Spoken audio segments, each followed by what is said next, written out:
Good afternoon friends, তোমরা এখন দেখছো একটা ভ্লগ উইথ সোনালিকা এস আর ঋতুর চ্যানেল। তো চলে এসো, আজকে খুব অল্প তেল মশলা এবং অল্প সময়ে কি করে চিকেন সুস্বাদু রান্না করে রন্ধনের বন্ধন হয়ে যাওয়া যায় সেই ভিডিওটি নিয়ে কিন্তু আমি চলে এলাম। আর সবাই সাথে থাকো, পুরো ভিডিওটি দেখো। দেখো, পেঁয়াজটা দেখলে আমি একদম ভালো করে ভেজে নিয়েছি। আর এই ভাজা পেঁয়াজগুলোর মধ্যে আমি দিয়ে দিচ্ছি নুন, হলুদ গুঁড়ো, জিরের গুঁড়ো এবং কাশ্মীরি লঙ্কার গুঁড়ো।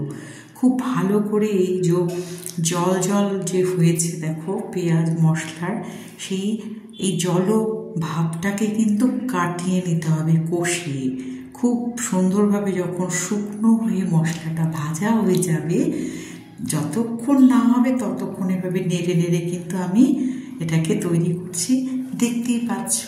আর এই যে মাংসটা দই দিয়ে কিন্তু আমি 2-3 ঘন্টা আমি ম্যারিনেট করে রেখেছি। তার বেশি সময় রাখতে পারলে আরও ভালো হয়, কিন্তু ফ্রেন্ডস হাতে তো অত সময় নেই। দেখো, মশলাটা শুকনো যখন হলো তখন আমি এই যে ম্যারিনেট করে রাখা চিকেনের পিসগুলো একে একে এই মশলার মধ্যে দিয়ে দিচ্ছি খুব ভালো করে, কিন্তু তারপরে কষিয়ে নেব। ম্যারিনেট করা থাকলে কিন্তু রান্নাটা ওখানে আর অর্ধেকের মতন হয়ে যায়, অর্থাৎ অনেকটাই এগিয়ে যায় আর খুব সফট হয়, যার ফলে সকলের মাংসটাকে খেতে ভীষণ সুবিধে হয় রান্নার পরে।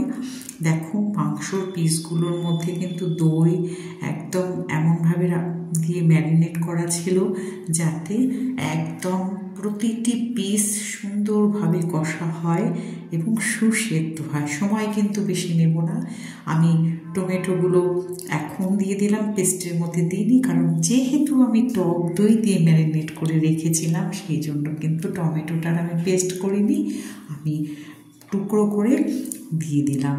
দেখতেই পাচ্ছ, উল্টে পাল্টে প্রত্যেকটি পিসের মধ্যে যেন একদম নুন ঝালে মশলায় যেন একদম একদম ফ্রাই হয়, ঠিক সেরকমভাবেই কিন্তু আমি ফ্রাই করে চলেছি। আর এইভাবে মাংস ফ্রাই করলে সেই মাংসটার স্বাদ কিন্তু সত্যি সত্যি অনেক আলাদা হয়। খুব বেশি মশলা আমি দিইনি, দেখতে পেলে পেঁয়াজ রসুনের পেস্ট যেহেতু ওর মধ্যে ছিল, আদা ছিল, আর সামান্য পরিমাণ যে মশলা দিলাম দেখতেই পেলে।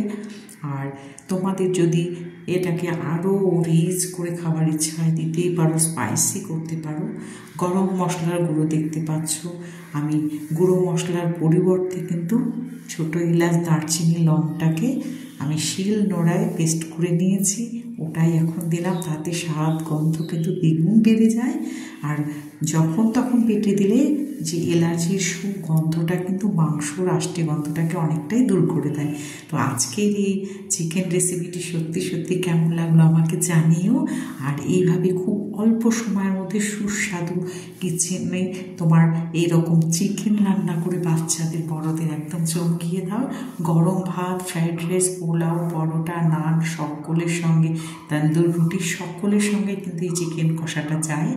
আর ভিডিওটি ভালো লাগলে অবশ্যই লাইক, কমেন্ট, শেয়ার করতে কিন্তু ভুলো না বন্ধুরা।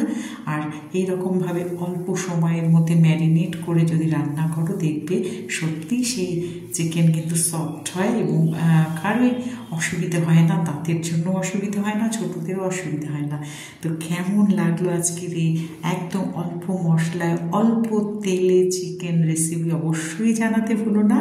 দেখো, আমি কড়া থেকে অর্ধেক নামিয়ে দিয়েছি প্লেটের উপর, আর অর্ধেক কিন্তু রেখে দিয়েছি। আর এটা আমার দুবেলা হয়ে যাবে, তো সেই জন্যই আমি দুটো জায়গায় কিন্তু সেপারেট করে রেখেছি, যাতে গরমেও নষ্ট না হয়ে যায়। তো সবাই ভালো থেকো, টাটা, দেখা হবে পরবর্তী ভিডিওতে।